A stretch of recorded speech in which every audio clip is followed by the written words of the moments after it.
I think the worst example of politically trying to manipulate the situation is found in the Gulf War. We sent ships to the Gulf with the intent of not allowing them anywhere near the actual potential naval combat.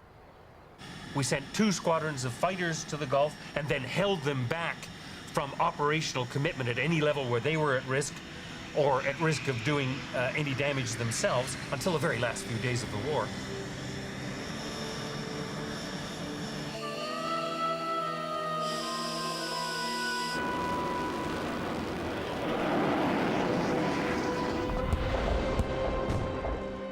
One year after the 1989 end of the Cold War, the United States of America called for an Allied coalition force to defeat the Iraqi invasion of oil-rich Kuwait.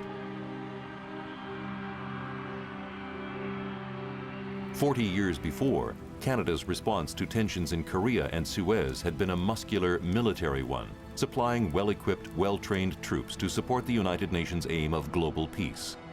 But by 1990, a consequence of Canada making promises it could not keep, of making commitments it did not have the military capability to effect, times had changed. We are a member of military alliances. We stand for some fundamental values and principles. And one of them is resistance to aggression on innocent states, members of the United Nations, and friends and allies of Canada. But we got told, basically, as the situation developed in Iraq or in Kuwait, that we would be going. So we started preparing our kit. We started organizing ourselves. I mean, we were convinced that we'd be getting on the planes and the trains with the Americans within a few weeks and heading off to the Gulf. And then, you know, weeks went on. Orders came and went. And we had briefings from senior officers that had just returned from NDHQ, and yeah, the plans were in the pipeline. We'd be going any time now. It was just fighting over whether it would be a division or a brigade. And yeah, we thought we were going to go. There were many people that were committed to Canada getting out of Germany and devoting itself forever after to Blue Beret peacekeeping. And sending a brigade of fighting troops into Kuwait, it just flew in the face of what these people were trying to achieve. So they were pulling out all the stops to try and derail such a development. On the other hand, the brigade was still sitting in Germany, and despite what anybody tells you to this day, could have been deployed and could have acquitted itself well in Desert Storm, and could have reestablished Canada's stock way back up here. It was a huge opportunity that was missed. We failed to send ground troops based on the argument that, well, we didn't have the troops in Canada, or they had other commitments, or we couldn't get them there from Canada, when in fact we had a brigade group sitting in Germany that was capable of going, that was ready to go, and would have gone riding the coattails of the American forces, which were also deployed out of Germany. There's also a political dimension to it. If I can remind you that when we were called upon, that our first response was to send a ship from Halifax to the Gulf.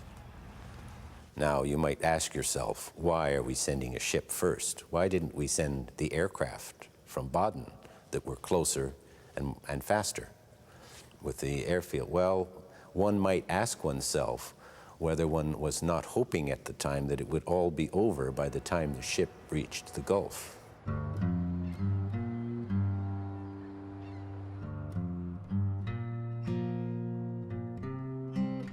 Was that decision wise or not?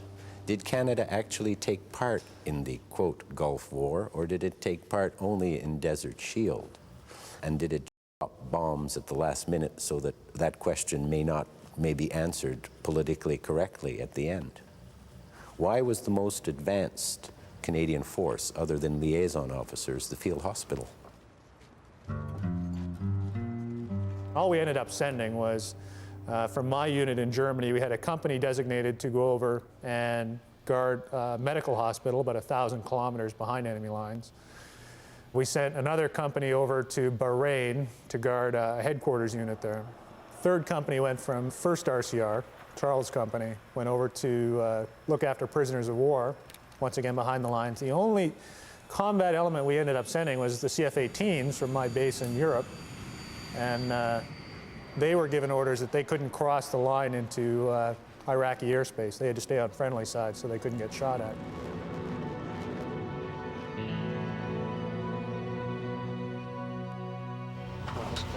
On the other side of the Vulcan.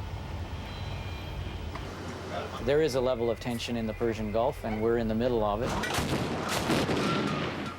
When we first got there, the ships were given a mission of interdiction, in other words, stopping shipping and making sure that no arms and no fuel and that kind of, there was a hit list of what couldn't go in and out of Iraq. We had to actually send boarding parties over, board the ships, legitimize their cargo, and send them on their way or send them back.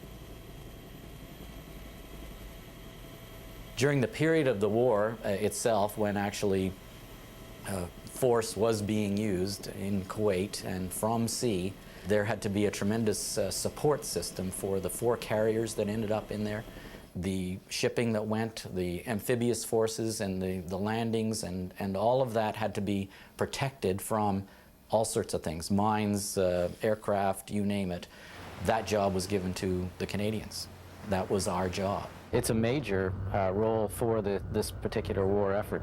It may not be quite as glamorous as the CF-18s going in, but it's certainly a very critical role.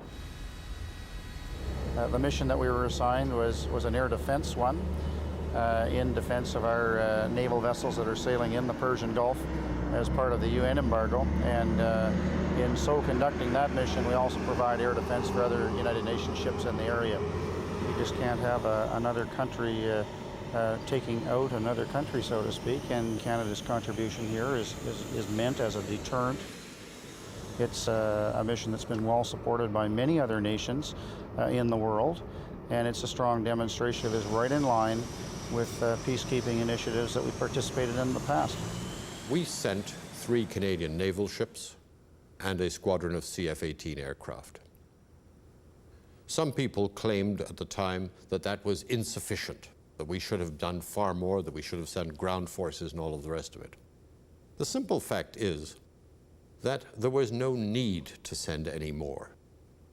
The Americans had decided very early on that they were going to have in place American forces sufficient to complete the job rapidly, surgically. Had we deployed the tank unit in Germany to the Persian Gulf in the fall of 1990, I have no doubt it would have performed well. But I also have no doubt that it wouldn't have given Canada one more iota of influence over the political direction of that war. The Americans told us, listen, we want you there. The more coalition members we can get, the better it is for our case, you know, the world against Saddam Hussein. But we don't want you to bring any of your equipment.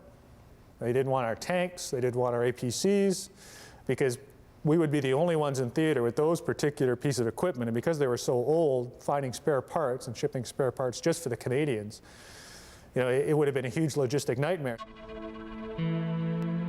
A real fear that any Canadian casualties would expose defense equipment and training inadequacies limited Canada's participation in the Gulf War.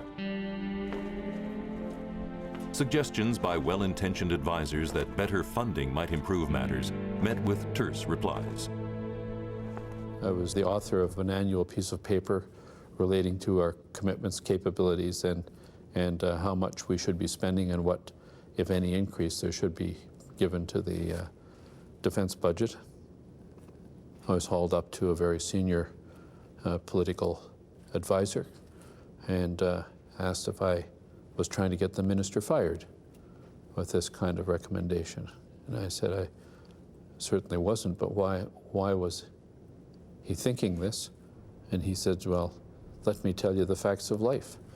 We do not increase the defense budget simply because we have to increase or decrease the capability. We increase the defense budget when the allies are screaming, and we increase it by whatever amount it takes to stop them from making a noise and complaining. And then we stop spending. And that is in the national interest.